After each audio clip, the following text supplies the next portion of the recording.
Olá, meus queridos, tudo bem? Estamos aqui mais uma vez. Estamos aí estudando o livro de Atos. Então, na nossa aula passada, estudamos aí o capítulo 3. Nós vimos aí o que é o discurso, o discurso que a cura que Pedro e João fez de um coxo, de um coxo de nascença. E eles aí falando de Jesus Cristo, em nome de Jesus, que aquele coxo, aquele homem que era de nascença, nasceu desse jeito aí, sem poder andar, e acabou sendo curado. Então, eles tiraram eles da cena e colocaram quem? Jesus Cristo, porque é o único que faz aí as curas, que realiza as curas e os milagres. E ele usa os apóstolos, ali estava usando os apóstolos para estar realizando essas curas e esses milagres. E hoje nós vamos estudar o capítulo 4. Nós vamos ver o que acontece no capítulo 4, onde Pedro e João eles são presos. Eles são presos e diante do sinédrio, diante ali de um tribunal, eles testemunham novamente a Jesus Cristo, a oportunidade de estar falando de Jesus Cristo. Tudo bem? Então, eles estão na prisão. Peço que vocês acompanhem comigo aí. Eu vou ler do versículo 1 até o versículo 4, só para a gente entender um pouquinho aí esse contexto, tá? Então falavam eles ainda ao povo, quando sobrevieram os sacerdotes, o capitão do templo e os saduceus, ressentidos por ensinarem eles o povo e anunciarem em Jesus a ressurreição dentre os mortos. E os prenderam, recolhendo-os ao cárcere até o dia seguinte, pois já era tarde. Muitos, porém, dos que ouviram a palavra, aceitaram, subindo o número de homens a quase 5.000. Então eles ouviram aí, muitos homens ouviram por causa da palavra dos dois, de Pedro e de João, foram convertidos aí ao cristianismo. Então, Pedro e João são presos. E quem estavam ali perante eles? Versículo 1 ao 3, estavam ali os sacerdotes, o capitão do templo, os saduceus. Tá? E os saduceus, ele eram quem? Era a maioria do sinédrio. Tá? Então, como que funcionava esse sinédrio? Era um tribunal. Nesse tribunal tinha aí aproximadamente 70 membros, compostos de saduceus e fariseus. Eles julgavam as causas de acordo com as leis de Moisés. Então, provavelmente, não temos essa prova aí de certeza, mas provavelmente Saulo, ele estaria presente nesse sinédrio, né? Então, pela vida de Paulo aí, nós vamos aprender um pouquinho sobre Paulo mais para frente. Então, ele era totalmente um estudante, então ele era como se fosse nos dias de hoje, ele estava fazendo um mestrado sobre a lei de Moisés. Tá? Então, era uma reunião aí entre os membros, entre os líderes religiosos do povo de Israel, do povo de Judá. Então, eles levaram Pedro e João perante esse sinédrio, tá bom? Imagina só, né? Pedro, aquele que negou Jesus 3 vezes quando Jesus foi preso, e de repente perante esses homens, ele começa a falar sobre Jesus, ele começa a defender, ele começa a falar, esse homem, esse Jesus que vocês mataram, que vocês rejeitaram, ela é a pedra principal, é aquele que todo o povo de Israel, todo o povo de Judá, todos os judeus esperavam, é o prometido, é o ungido de Deus, tá? E nós vemos aqui a ação do Espírito Santo trabalhando na vida desses cristãos, desses apóstolos. Então, Jesus não deixou eles sozinhos. Acompanha comigo aí o versículo 7. Tá? Mas antes de eu ler o versículo 7, acompanha comigo aí o versículo 8. Lá diz assim: Então Pedro, cheio do Espírito Santo, lhes disse, autoridades do povo e anciãos. Olha só, Pedro, cheio do Espírito Santo, o Espírito Santo trabalhando na vida aí do cristão, né? E ele estava perante quem? Autoridades do povo e anciãos. Então, o que isso significa? Que os saduceus, os fariseus, os capitões, eram eles que cuidavam aí da parte religiosa e da organização do povo de Judá. Lembrando que nesse período, quem dominava esse século, aquela região, ou aquele povo, aquela nação, eram os romanos. Então vivia na era romana. Então Pedro disse: esse homem que vocês mataram é a nossa pedra principal, é o nosso principal, ele é a pedra angular. Só para a gente entender um pouquinho essa pedra angular, olhando as construções antigas, tá? Ela era a pedra principal. Então ela era a pedra que dava início a uma construção. Então acompanha comigo aí. Nas construções antigas, a pedra angular era a pedra fundamental, a primeira a ser assentada na esquina do edifício, formando um ângulo reto entre duas paredes. Servia para definir a colocação das outras pedras e alinhar toda a construção. Tá, hoje, como que é feito? Nos dias de hoje, nós fazemos o quê? Quando você vai construir uma casa, você faz primeiramente o alicerce, né? Depois que você faz o alicerce, aí você tem toda a estrutura da casa. Depois você vai usando o que? As colunas para sustentar a casa, tá? Então, Jesus é esse alicerce, essa coluna que sustenta aí a igreja nos dias de hoje, tá? E a gente vê aí que Pedro e João eles estão dando testemunho sobre Jesus perante esses homens. Olha, acompanha comigo aí o versículo 11. Esse Jesus é pedra rejeitada por vós, os construtores, a qual se tornou a pedra angular. Então, eles rejeitaram a Jesus. Jesus se tornou não, é o principal, a principal pedra dessa construção. Então, Jesus é o nosso principal Senhor e Salvador. No versículo 12, acompanha comigo. E não há salvação em nenhum outro, porque abaixo do céu não existe nenhum outro nome dado entre os homens, pelo qual importa que sejamos salvos. Não existe outro nome, não existe outra pessoa. Apenas Jesus Cristo é o único caminho. Somente nele há salvação, somente ele intercede por nós, somente ele pode nos justificar. Não existe outro nenhum nome, nenhum homem dado pelo homem, tá? De acordo com o que está escrito aí, nenhum outro nome dado entre os homens.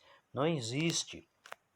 Se a gente voltar um pouquinho lá no João capítulo 14, vamos dar uma lida, João capítulo 14, vocês que estão me acompanhando aí, volta a leitura, o versículo 6, é uma passagem muito conhecida, né? Então lá diz assim: respondeu-lhe Jesus: eu sou o caminho e a verdade e a vida. Ninguém vem ao Pai senão por mim.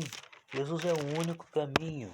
E os apóstolos estão dizendo aqui, confirmando que Jesus realmente é o único caminho. E um fato muito importante é que eles estão sendo guiados pelo Espírito Santo. Tá? O Espírito Santo está guiando os apóstolos aí e conduzindo eles em tudo. Então nós vemos aí a atuação do Espírito Santo na vida dos cristãos. Olha o versículo 13. Ao verem a intrepidez de Pedro e João, sabendo que eram homens iletrados e incultos, admiraram-se e reconheceram que havia eles estado com Jesus. Então olha só, eles viveram com Jesus, dormiram junto com Jesus, né? Comeram junto com Jesus, tiveram aquela vida próxima com Jesus.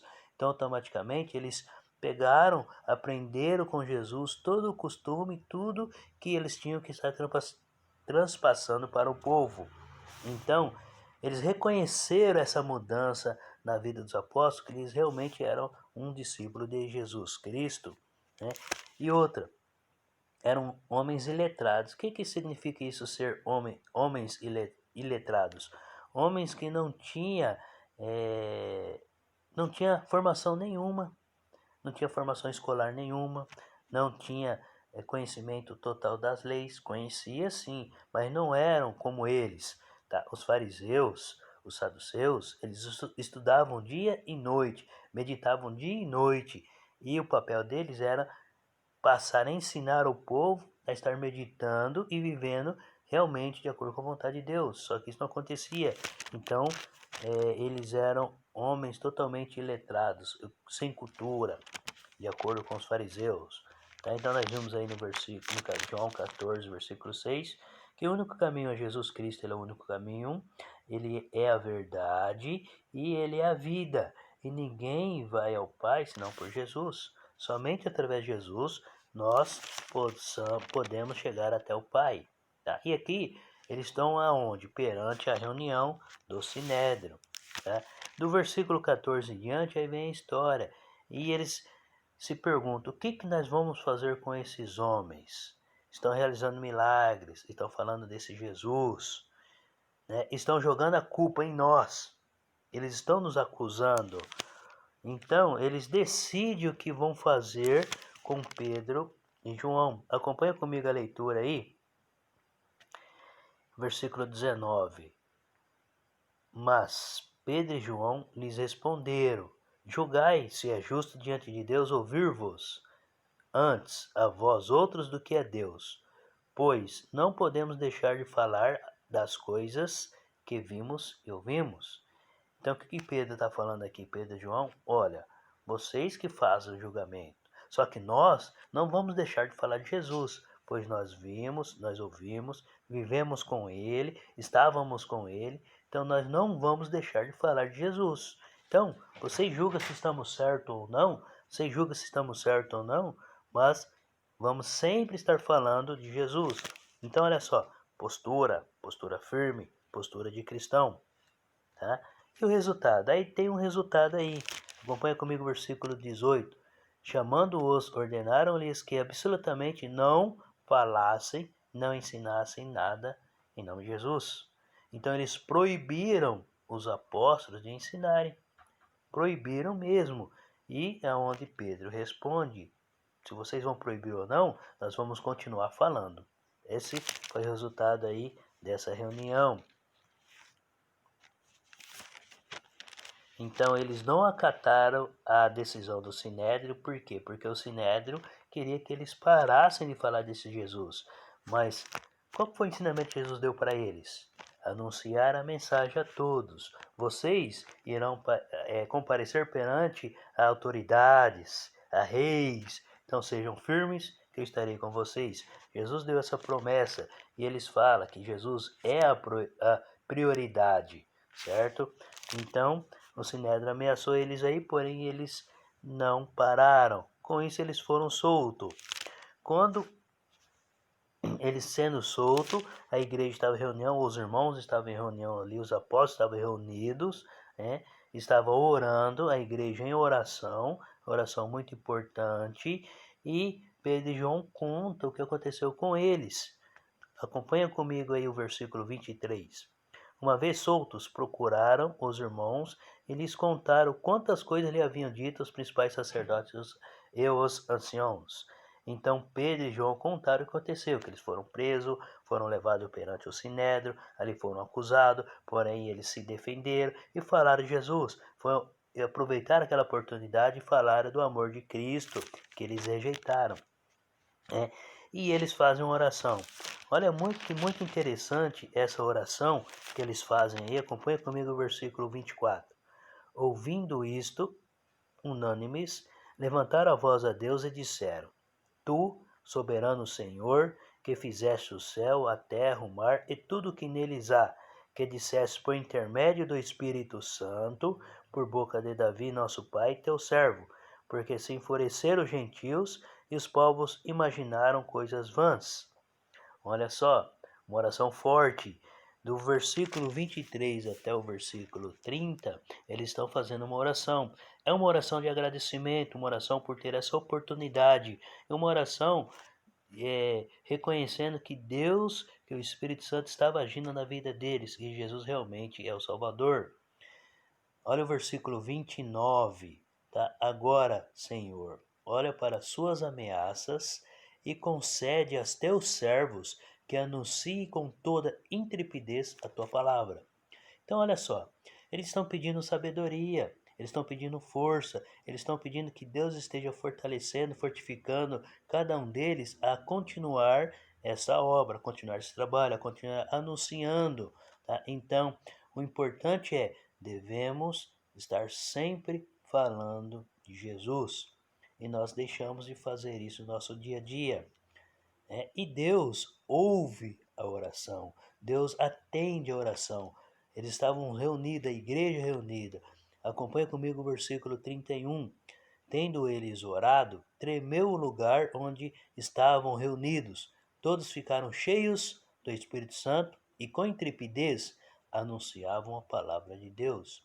Então, olha só, após a oração, eles continuaram anunciando a palavra de Deus aí nas ruas. Então, Deus ouvindo as orações e eles tendo toda a sabedoria e anunciando aí a palavra, né? Do 32 ao 36, então a gente vê uma comunidade perfeita, o que Deus sempre quis para o seu povo. Então, o que acontece? União, amor um ao outro, né? E a gente vê aí o poder dos apóstolos, que eles receberam poder para estar realizando curas e milagres. Acompanha comigo aí, versículo 33. Com grande poder, os apóstolos davam testemunho da ressurreição do Senhor Jesus, e em todos eles haviam abundante graça. Então, estava vivendo uma comunidade unida, diferente. Assim deveria ser a igreja, uma única só, unida, diferente, sem divisões, sem distinções. Então, todo mundo lutando pela mesma causa e ninguém querendo ser maior ou melhor do que ninguém. Então, ninguém dizia, não mexa nisso, não mexa naquilo porque é meu. Pertencia a todos, porque era uma comunidade única, tá? Tudo era ali comum, tudo era comum e perfeito aí. E nós terminamos aí essa aula, tá? Então, esse capítulo 4, estaremos nos preparando aí para o próximo capítulo, capítulo 5. Então a gente vê aí que os apóstolos, guiados pelo Espírito Santo, anunciaram a mensagem do Senhor, anunciaram Jesus Cristo e não pararam. Então, fica aí, devemos sempre falar em nome de Jesus Cristo, estar vivendo e buscando, porque é o poder dele que opera em nós e é o único caminho verdadeiro que nos leva ao Pai. Que Deus abençoe a todos vocês. Abraços. Até.